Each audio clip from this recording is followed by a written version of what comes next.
What's going on, guys? Welcome to episode 21 of the Data Driven Strength Podcast. Today, we're excited to kind of kick off a new series that we're going to be running on the podcast here. Josh has written a new article, so we're going to kind of use this podcast as an opportunity to briefly discuss the article, but also have some conversation to talk about some of the more in depth concepts of the article and pass it around between us and have some conversation. So, without further ado, I'm going to kick it over to Josh to kind of give us an intro to the topic and briefly kick through the article before we get to our discussion. Yeah, so I'll start by discussing the rationale of this article, kind of from a practical perspective in a way. Then I'll give a brief overview of the article itself, and then I'll open the floor to Zach and Jake so that they can ask any questions or bring up any talking points related to the article itself. Um, so basically, what the article discusses is additional considerations for RIR accuracy, right? So when you're in the gym and you call a set RP8, you're claiming that you had 2 reps in reserve, and RIR accuracy is okay. How accurate was that rating actually? And Jake is probably the most knowledgeable here on RIR accuracy in general. There's some research looking at things like exercise selection and how that influences RIR rating accuracy, how close to failure you are, the number of reps per set, things like that, right? So the general rationale for caring about RIR accuracy, the kind of starting point in that logic train is that proximity to failure matters. If you listen to episode 19 of the podcast, we talked about proximity to failure and how, although it doesn't seem to make or break training gains in the sense that failure doesn't seem to be magic and non-failure also doesn't seem to be magic, it kind of influences all the other training variables in a way. So the point is that proximity to failure is worth manipulating or worth caring about to some degree. Okay. So by extension, we want to make sure that the RARs we're claiming in practice are accurate. Okay. So again, the point of this article is to discuss additional considerations of RAR accuracy. So with that, I'll kind of go into a brief overview of the article itself. So I start by talking about what I call overlooked factors influencing performance, and then I'll tie that back into RAR accuracy in a minute. So the first factor of the three is music. So this literature is pretty straightforward. There's a good amount of evidence indicating that, hey, if you take sets to failure while listening to your preferred music, either before or during the set, you can generally do more reps to failure. Okay. The next is presence of spotters. So there's a study indicating that when you think somebody is spotting you, you actually can perform more reps to failure.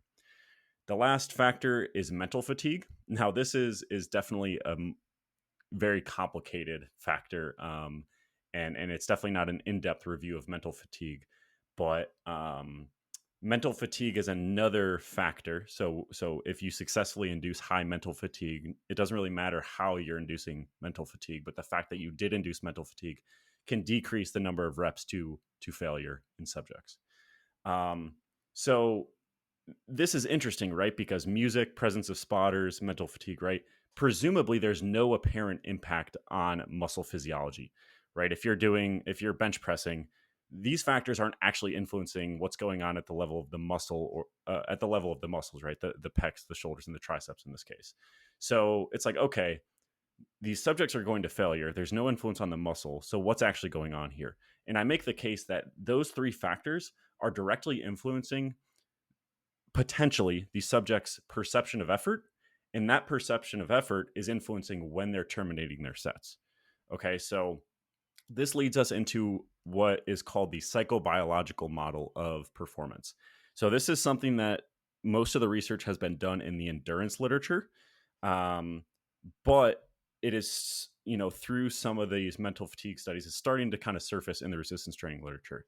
And basically, it just says that, hey, when you're doing an extended task, your ability to perform, and in this case, when you're performing sets to failure, when you quote unquote fail, that is ultimately once you reach a given level of effort at which you decide this is failure, right? I'm not going anymore.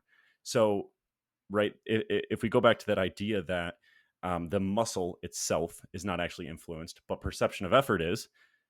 If these factors are influencing perception of effort, right, ultimately decreasing the point at which you terminate the set.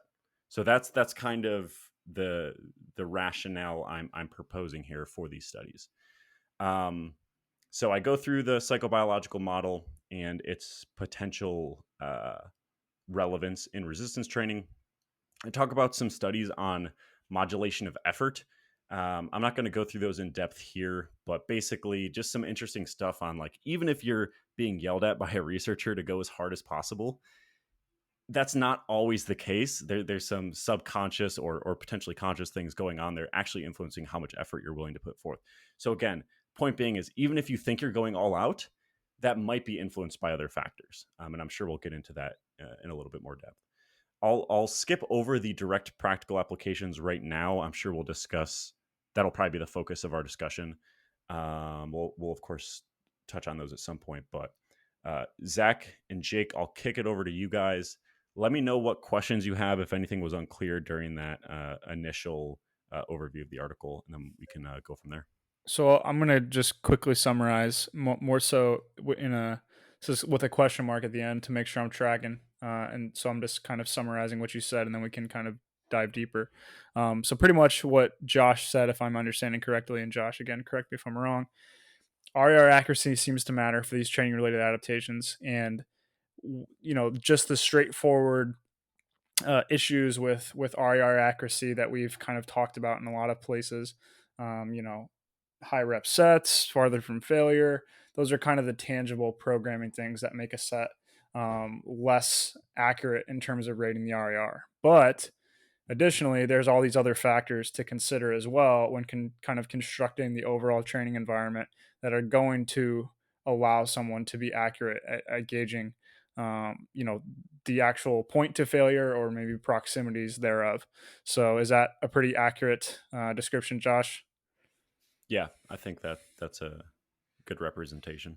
Cool. So, my kind of first question I have for you is, you know, you do a good job painting kind of all of the environmental factors that impact this in a training context. But one question I had is, do you think there is any kind of advantages to creating a environment that is, high arousal or maybe highly inducing of a lot of the things that are going to impact this? So things that come to mind, like very aggressive, but preferably music that you enjoy, a really high arousal, high hype environment, all those kind of things, really aggressive encouragement from training partners and or spotters.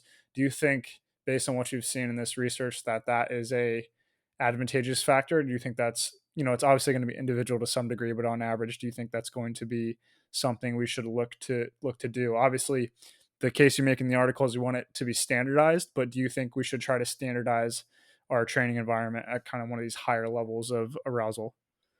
Yeah, I think that's a great place to start for this discussion. So I'll briefly go over kind of the practical application point I mentioned in the article. So basically, what I said is, okay, because you now have this awareness of these factors that are not directly related to muscle physiology influencing performance, um, that that awareness can allow you to kind of standardize your training, right? And that's ultimately what I recommend in the article. Is like, hey, if you're always training with high hype music, or like, super loud music, really upbeat, and then some training sessions you're listening to a podcast, right? Those are going to be different environments, which may influence your perception of effort and ultimately RAR accuracy. Um, so to answer your question, I don't know if I have a strong opinion on that. I don't think you should be sleepwalking through your training. Um, I would also add that I think this is going to be very individual. Actually, I know you mentioned some degree of individualization, but I think this is actually going to be very individual. So, Zach, for example, when we train together, you don't seem to really be bothered by the type of music being played or how loud it is. Like, that doesn't really seem to matter to you. For me, I'm kind of particular about what I want to be listening to when I want to perform well on a set. So I think that's an example of, for me, if the goal of a set is to maximize peak intensity, and by extension the RIR accuracy, right, for that given time period is going to influence the peak intensity directly. I think that's a case where you don't want to be sleepwalking through training. Um, Again, there really is no time you want to be sleepwalking through training, but I think you get my point. Um, so in general, I would focus on standardization. And this is something I just think standardization in general when individualizing training is important. So another example of this is the amount of volume you're accruing during warmups. So like I don't think there's a right way or a wrong way to warm up for a lot of stuff. Now on certain ends of the extremes, there's going to be right good and bad things to do.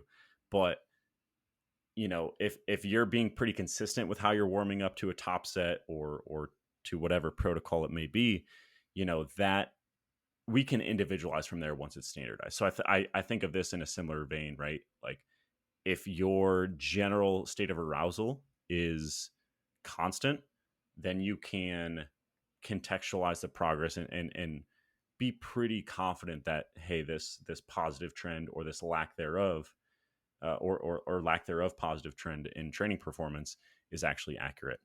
So I don't know if I just completely dodged the question, but I don't think I have a strong opinion one way or the other. I definitely don't think you should purposefully decrease your arousal, if anything.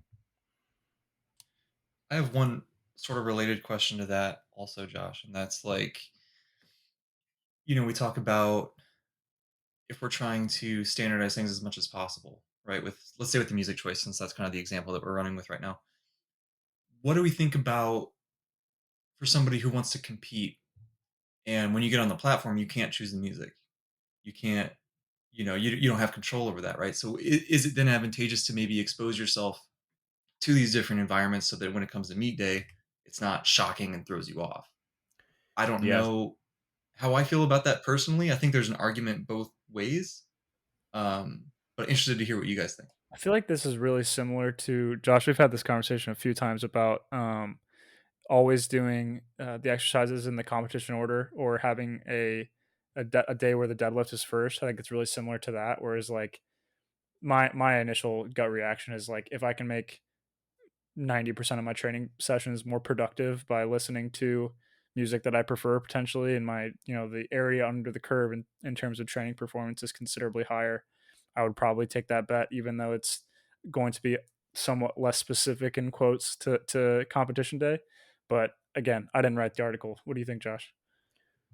I agree with you, Zach, because the same argument can be made about why would you ever do deadlift first in a session. And Zach, I think that's a perfect example. And I Right. often explain this to clients is like, there's pretty good evidence that exercise order is going to, by having a session or two in the week where deadlift is first, yes, it's less quote unquote specific, but your strength gains over a given time period are probably going to be greater. You just have to be smart with attempt selection if it is going after squat. And like Zach said, having at least a couple exposures to that order at some point in the week, or like for example early in the week of the meet, you can do like your openers in that order, and you get some feel for it. I personally haven't had any issues with that, so I think this is another example of that, and probably something I should think more about when working with clients. I think that's a good point, Jake. um, Another thought I had with that question, Jake, is when I was writing this and I was talking about standardizing your training, I was very I was very sure to add the phrase "the best you can," because I think there's definitely a point where it becomes like too neurotic to the point where the juice isn't worth the squeeze. And probably will have a downside to the point where you just have no ability to like adapt to different training contexts. So I definitely think there's something to being adaptable one way or the other. So yeah, Yeah, I think that's a great point in the sense like I almost think of it as like burnout, right? Like um you listen to the same music every time you deadlift, eventually that music doesn't hype you up anymore. It's just normal. But it's standardized. So I yeah, almost think about standardizing the emotional psychological environment of the training rather than like the exact because then it's like, well, you better listen to the exact same song at the exact same point yeah. and You can like take this way too far for yeah, sure. for sure. Yeah, yeah. When my right foot goes under the bar, the beat drops every For time. sure. For Has to be sure. that way. I can't sign up for 11 a.m. classes because that's when meets are. I got to train at that time. Right. Well, with um, that, Go for what it. do you guys think about, because I thought about some of the music literature too, and it's like I feel like there has to be a layer to it beyond just what you prefer, because I'm like I think about just myself as an example, right? Like I like a very wide range of music. Sometimes I listen to super chill, like old school 80s British pop music. And then other times it's like deathcore, like crazy. You know what I mean? Like different. It's just different. So I love The Cure, but I'm not going to listen to The Cure while I'm lifting. It's not going to hype me up. You know what I mean? So I wonder what those other aspects of the music are that really get that emotional response. Yeah, I think if I were to imagine how the my, m- it, so if I take my understanding of how they go through the process of selecting the preferred music for each subject, and if I were to imagine that process, I would assume they're thinking within the context of lifting. It's not just like, hey, which of these do you prefer? I think it's under the context. I could be wrong about that, but that would be my assumption.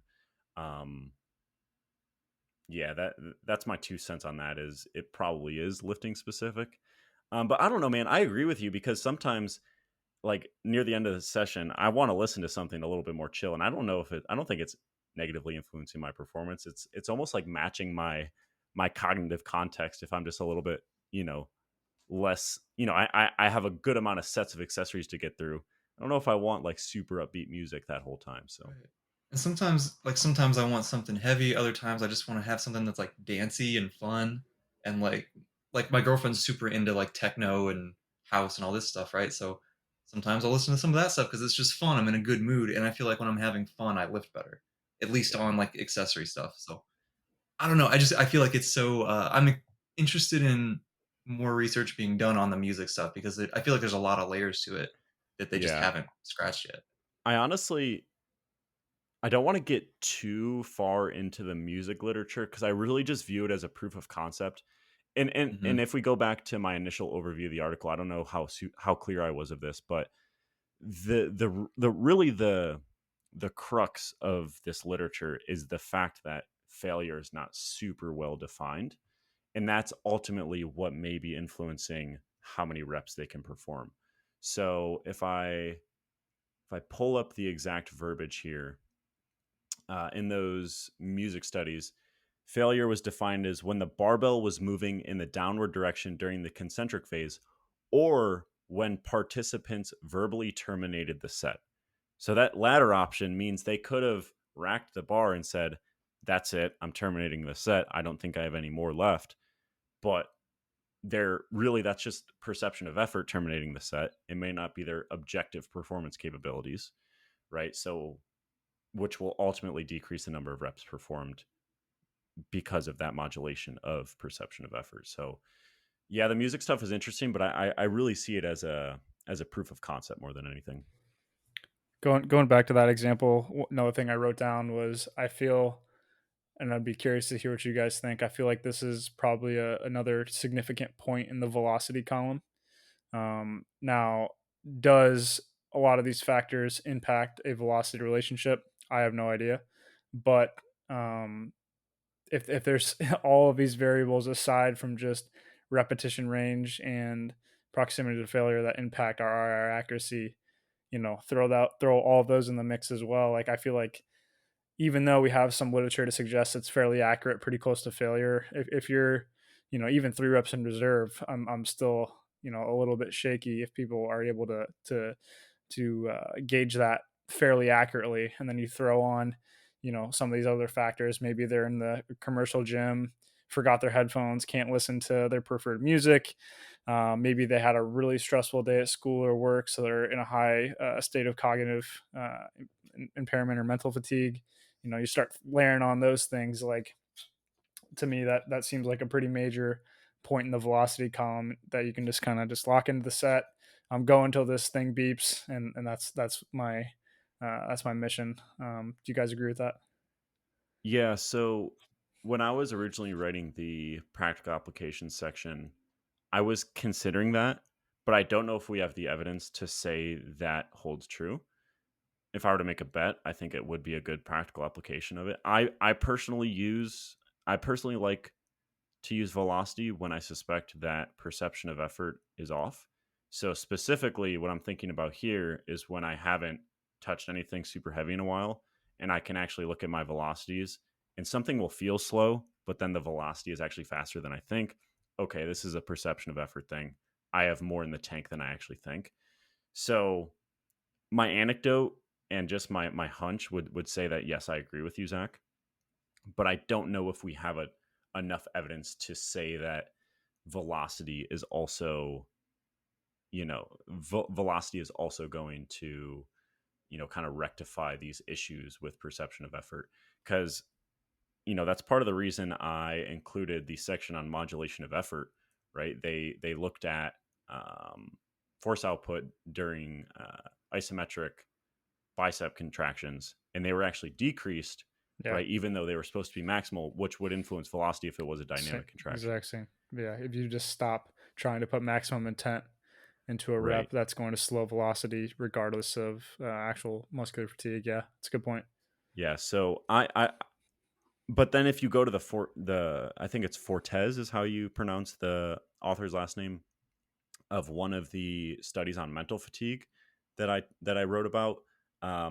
Basically, both conditions, with or without mental fatigue, um, they used 70% of their 1 rep max and stopped once they hit 20% velocity loss, which is far from failure, or at least pretty far from failure, on squat and bench. And there was no difference in mean velocity across those sets, right? So that's a case where that is kind of evidence for velocity being useful in terms of, giving you an objective marker of performance. But then we also have this evidence, um, where in those bicep contractions that might indicate that velocity wouldn't be a great, solution to this issue. So it's hard to say, and that's why I kind of left it out of the practical application, because I would need to see more evidence on that.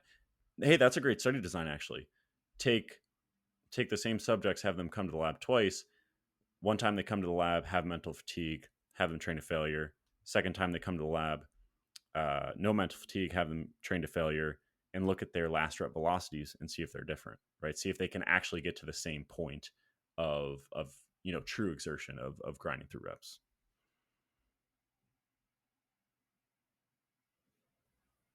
Yeah. I think that's an interesting idea. I wish we had more work in general on velocity. It's just such a with all the proximity to failure stuff that we talk about, it just would be such an advantageous thing to have in more studies. So I'm looking forward to that being kind of standard practice. The other thing I wrote down was kind of getting back to this is just you know taking a step back and looking at all these issues that come up with RER accuracy. It seems to me that we often talk about the potential applications of training farther from failure, but at the end of the day, I still feel that this is another reason why the kind of standard recommendations exist and why taking sets pretty close to failure is usually a safe bet and probably more foolproof. Um, just because there are so many issues with gauging RER, let alone just the pure tangible ability to do so from like a programming or training concept ability. That yeah, just when in doubt, train close to failure, and I think that's going to help cover up some of these issues as well in terms of am I 5 or 4 RAR? I don't really know. When in doubt, take it to the house. So I think that's an interesting discussion, because you're almost writing, you're almost giving the recommendations with the understanding that people could be off with their RER accuracy because they're probably going to be further from failure than they think, because of those factors that are pretty well known at this point, right? Like exercise selection influencing it, how close you are to failure, number of sets, those kind of things. But also some of these things I'm proposing, mental fatigue might influence RER accuracy, the general social context, the general environment you're in, right? All this stuff is going to influence RIR accuracy, and it's generally going to make you think you're closer to failure than you are. So what you're saying, Zach, is hey, we should just recommend closer to failure, because if people are going to mess this up, they're going to accidentally be further from failure, and we don't want them to be too far from failure, because there's obviously some sort of point where you are training too far from failure. Um, I struggle with that, because I would rather make a push in the community, if you will, that we need to get our RIRs accuracy better, and then let's focus on getting our RIRs as accurate as possible, and then we can discuss what RIRs are best from an objective, how many reps in the tank you have. I think that's more. I think that's a more productive conversation I want to be a part of, right? Like, again, don't get me wrong. I think it's fine to recommend, hey, one to four reps from failure, because that might leave people anywhere from 1 to 7 reps from failure, and that's still going to be productive, right? But I would rather focus on, hey, let's be aware of these things, and let's make sure our RARs are more accurate, and then we can discuss the kind of the threshold, if you will, of when we're too far from failure. That's my 2 cents. Um, and maybe this article is a very small step in that direction. Yeah, I guess to me the main thing that presupposes is that's possible. Um, and I don't know. I just struggle with that. We've all been training for a really long time, and I'm still pretty not super confident if you ask me to rate 3 RAR to hit it on the nose in a moderate to high rep set. That's, I mean, I agree with you. In a perfect world, the words and the recommendations that we give are literal, and be able to communicate and have conversations in that way. But when the rubber hits the road and people actually have to train, I do think it's difficult because I don't know if that's ever going to be reasonable, to have somebody rate a legit 5 RAR consistently. You'll probably be able to get better at it over time for sure, and the margin of error is going to decrease. Jake's probably the best person to ask about that, but I don't know. I get skeptical that I'd be able to hit that on the nose. And again, then the conversation becomes, is that totally necessary? And I don't think so in all contexts for sure. I think that's why prescribing load with percentage of 1RM, making sure it's heavy enough to where the proximity to failure becomes a little bit less relevant, because you're already close enough of failure from rep one is a kind of a useful way of doing things. But when you are using those loads at at a current point in time, I feel like that's a little bit more of a relevant problem. I do think that having that tool in your tool belt to just when in doubt train closer to failure, I think is probably something you want to at least acknowledge, just because at this point I'm not super confident, even with a lot of training status, that people can get repeatedly accurate with those higher RARs, especially with moderate to high rep sets. But I'm curious to Jake hear your opinion on that for sure. I I tend to sort of agree with you, Zach, in the sense of like how practically, at least for some people, right? I think it depends on the person for sure. If it's somebody who, I think a good portion of our audience are people who really value data and standardization and minimizing noise and all those sorts of things, right? So for those people, I think it makes a lot of sense, like Josh, what you're saying about let's really push for understanding all of these factors and get as accurate as we can, and that sort of thing. I also feel like there's a maybe this isn't a very scientific argument, right? But I think that there's a point in time where the more we try to standardize things, the more vanilla and not fun training becomes. And that's something I always try to stress, like with all my athletes and everybody, is like, guys, like we gotta have fun when we're in the gym. And I think reducing the noise as much as possible, of course, but like if we need to go in there, it's always the same music. We always have the same spotters. You can't look at your phone between sets. We got to time our rest periods, all this stuff. It's like, at what point do we just not enjoy training anymore? And I think that there is at least the environment that I came from training, it's like, it's fun to just get your friends together and you're all yelling at each other and blasting music and hitting PRs, right? It's just fun. You can't do that all the time because you'll kind of burn out, but I don't know. I feel like we want to, it's sort of like, let's do the best we can, but not so much that it takes away from just getting after it and having fun. If that makes I sense. like the phrase "optimize within the constraints." That's like my favorite Yeah. phrase. I think that was Brian Whitaker on the Iron Culture podcast talked about that. That's like my favorite phrase. Like, once you have these constraints of like, okay, this person wants to be training for the long haul, and the number one thing to be able to do that is enjoyment and adherence. So we have to make sure training is configured in a way and there's enough flexibility that they can continue to enjoy it, like you said, Jake. And then from there, it's just optimizing within the constraints. There's probably a level of standardization that's going to be helpful to evaluate our outcomes, but you don't want to get so crippled by that, just like anything else, to bake this optimal pie even though you don't even like the taste of it. I think that's kind of something to be aware of. Jake, I'm glad you're here because like I totally agree with you, and we're probably just pointing out things, and some people could take it too far in the sense of, okay, we need to time rest periods, we need to listen to the same album every single, right? Like that's definitely not what I'm saying. And I Hmm. think perhaps an analogy, and I think bringing up rest periods is another good example. I don't necessarily ask my clients to uh, measure record rest periods or anything like that. It's just like an analogy with rest periods is you're not going to take a 30-second rest between sets on you know sets pretty close to failure on squats. You're also not going to take a 15-minute rest.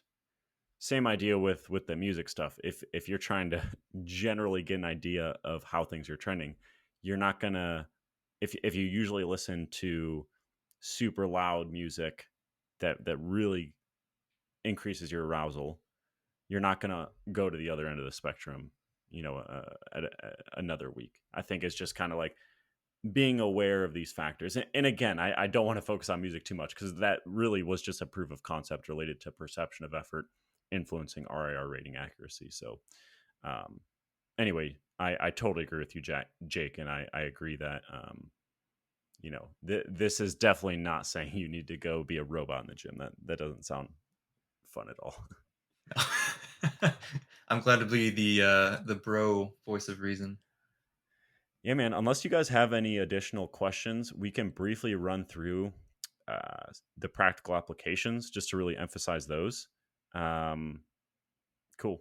So we'll start with the first practical application I listed. So there's three, um, and that's just that these concepts can be incorporated in discussions related to proximity to failure in their recommendations for strength and hypertrophy. So again, we often talk about, hey, there's probably utility of training further from failure. It's not an option that should be taken off the table, and that does get some pushback. But we like to add the caveat that when we say 4 to 6 RIR can work, we're talking about 4 to 6 RIR when you're not, when it's a true zero RIR, when you're actually performing to true failures is kind of your anchor point. Um, and I have the just general example in the article that a lot of higher rep sets in practice are reported as 1 to 3 RIR, maybe more like 4 to 6 RIR, right? So that's just an example of what we're talking about actually happens a good amount anyway. So that's the first practical application. The second we kind of touched on before is that awareness of these factors could have a positive effect. Again, this gets to standardizing your training a good amount. And just, again, I think a good way to think about it is don't sway too far one way or the other, and don't go back and forth session to session or week to week. Um, and also, if you do, right, like for whatever reason, like just contextualize your progress a little bit, right? So like if you were in a new gym with like your buddies and you were really excited to train, your perception of effort might be artificially deflated, right? Allowing you to hit a heavier load for a given protocol, right? So just kind of contextualize your progress in general. I always like when an athlete like kind of gives me some context on a set and how it went. So I'm like, oh, okay. When I look at your training log and I see that set recorded, I kind of know why that was higher than I'd expect or lower than I'd expect. The last practical application is that in general, lower rep ranges should be biased if the goal is RIR accuracy. So again, a lot of this psychobiological discussion is, the primary evidence is endurance is in the endurance literature. Um, but with some of these studies I cited, I think this is a proof of concept that these concepts can apply to especially higher rep sets. And there's probably a spectrum at which perception of effort influences RIR rating accuracy, you know, as set duration increases. So if you want to make sure that your RIR ratings are as accurate as possible, take those sets of 15 to 20 you're doing and do sets of 8 to 12, for example. Now, is that always necessary? Like, we're not saying you have to do that for the sake of because that's more effective, but instead, if you want to ensure RER accuracy, that is the way you should lean. So yeah, any questions or thoughts on that, Jake or Zach? Um, I think that's really. I think those are great. First of all, I think that's really comprehensive, and it's the way that you went through those is almost sort of like a recap of a lot of things we've talked about here so far. Um, and it makes me think of sort of, especially like the second one, where just thinking about like what things are going to be artificially changing your perception of effort. It's sort of I've been thinking about this whole time, right? And sort of like, are we really just trying to minimize distractions within the training session? So I think about these sort of like the three main things you wrote about earlier, which were music. If it's something that you don't like, you're spending the whole time like, what are we listening to? It's always like the weird, I go to LA Fitness sometimes and they're playing Britney Spears on the speakers. I'm like, what is this? And then there's music spotters, right? If you don't have a spotter, sometimes you're distracted. What happens if I get pinned under this bench? You know what I mean? You just get kind of worried. Or the mental fatigue stuff. It's like, are we just distracted looking at, whatever cooking videos or something, right? Everyone learned how to cook these past couple of years. Whereas like maybe if you're watching a video of, whatever high level IPF lifter hitting a heavy squat before you squat, maybe you feel more in the zone and whatever. So it's like I almost think about, are we just trying to avoid being distracted? And then I connect that to some of the like pre-workout nutrition stuff, like the Bidna Haruden study from a couple years ago that was looking at carbs pre-workout, and it really, I think a general takeaway from that study was like, basically, as long as you're not hungry, the calories you eat right before you train don't seem to really be what's fueling you. So it's like we're just trying to not be distracted and not in the moment, right? So what do you guys think about that? Do you think that that's like a reasonable way to kind of like conceptualize this as a whole, in the sense of, as long as we're not super distracted, maybe we don't have to get super crazy OCD about these things, but still like just get them in that sweet spot where we're still focused and in the moment and not having our mind wander throughout the session. So from a practical perspective, I think that checks out to me because I know, like, I think staying on task during your training sessions is very important. Like, don't get me wrong, if you're socializing in the gym, like, and like, I think it's fine. But just for me personally, I just like to be focused on the task, and that seems to help my performance. Um, but if I recall correctly from one of the discussions from one of the music studies, a mechanism they proposed for why the presence of music. So I think this was on one of the studies on where they looked at the presence of music versus no music and that influence on repetition performance. And I think the one of the proposed mechanisms for why the presence of music would increase repetitions to failure is that it is a distraction while you are experiencing discomfort.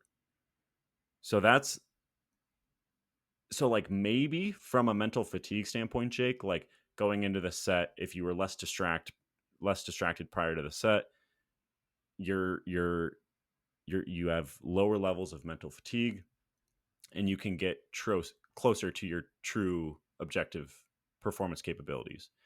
But if you're late in a set of 15 to one rep in a reserve, and you're only thinking about how bad that burns, you might want to strategically distract yourself so you're not, just waiting to, oh, am I to 1 RIR yet? Like just always thinking about how much it hurts. I think I have a bridge to that. I think what both of you guys are saying is that I think what you're trying to distract yourself from, if you're talking about performance, is internal focus.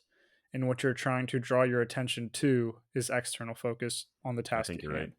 So I think it's the bridge between those two things, in the sense that when you're saying avoid distractions and have focus, I think what you're trying to do is align the external environment and internal factors to make sure that I can focus as much as possible on this squat set, how I'm squatting, and maximizing the way I'm doing so efficiency wise, or the weight on the bar, or whatever the metric is, and not allowing that external environment to solely be focused on the discomfort associated with that activity. So maybe having music that you enjoy, like you said, Jake, I don't think that dancey comment was something to just toss aside. I actually think that's something I very strongly align with. Um, like in sports and stuff, like in warm-ups, like when the music is something that you enjoy, like your movements feel more fluid, and like you just, I don't know how to explain it really, but like your motor tasks just feel correct and right and efficient.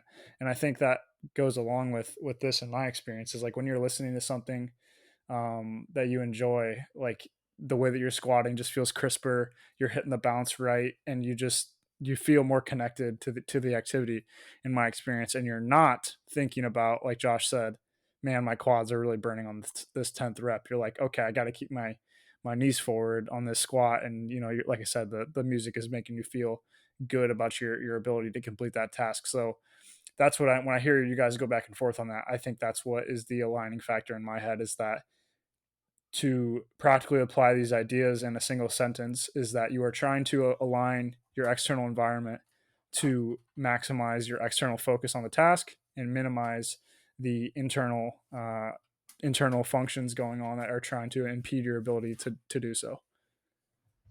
Yeah, the only caveat I can think of or potential rebuttal there is we do have I think a lot of people like to make the claim that like focusing on the mind muscle connection is like we have super good evidence that that's going to improve your hypertrophy outcomes. Jake, you probably know this literature better than me, but we do have some degree of indication that that could be I beneficial know from I a know the one really strong rebuttal to that I've heard is that the primary Schoenfeld study that's talked about is that the way that it's described sounds like they could have manipulated the mechanics of the exercise, so to which it's no longer comparing apples to apples. So like I was it been the been a it was long the time since I've biceps looked that they at it. saw it Yeah, was the biceps where they saw greater yeah, it's a growth, right? biceps.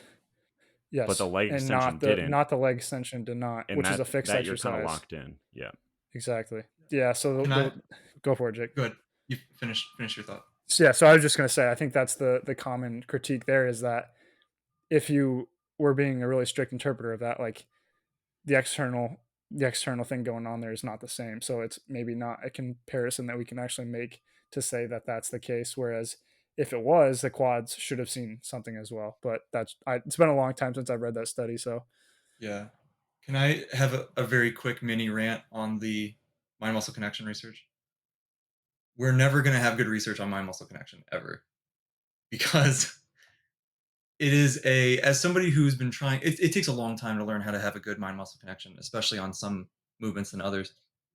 Like, the only way to do it would be to have you have to compare somebody who's using a mind muscle connection versus a group who's not, right? Or even the same, even like a within subjects model may be better. If somebody is really, really good at using the mind muscle connection, it's so ingrained and instinctual. You can't just not do it really anymore, right? Like it's really difficult to separate that out. But then if you have people who are less experienced as subjects, they probably can't do a very good job of using the mind muscle connection. So it's like we're stuck in this weird, we can't use super advanced bodybuilders because they're just not going to volunteer to be research subjects. But using these less experienced people, I just don't have much confidence that they actually know how to do it. And that's not a W- negative. Like, I'm not taking a shot at them. It's just like it's a skill, like anything else. Once you get connected, you just can't be unconnected. It That's sounds right. like Exactly. it's just like every muscle action you do, you just know exactly what motor units you're Dude, firing. this so and here's another example. Like, literally just last night, I was just screwing around in the in my bedroom, just trying to stretch my hamstrings because I'm super sore. I didn't train for like 2 weeks, and I'm super sore, right? So I'm just messing around stretching, and I felt my glutes in like a hip hinge motion for the first time in my life. And I'm like, wow, this is the mind muscle connection with the glutes in a hip hinge. And it's taken me what? How many years to feel that? Like, it's just it can take years. You know what I mean? So it's like, I don't know. Sounds like you have a study design protocol right there. Just get their hamstrings wicked sore so that they have no Yeah, option but to feel the glutes in the hip exactly. hinge, and then once you're connected, you can't be unconnected, and It's, then mind muscle for sure. connection. For sure. For sure. All right, I think we're good to wrap up there, guys. Any final thoughts, or we good to go? Cool. Thank you for making it to the end of episode 21. And I hope you enjoyed the article. If you have any comments or questions related to this podcast or the article itself, you can drop those at the bottom of the article and we'll get back to you. Thanks for listening. Bye.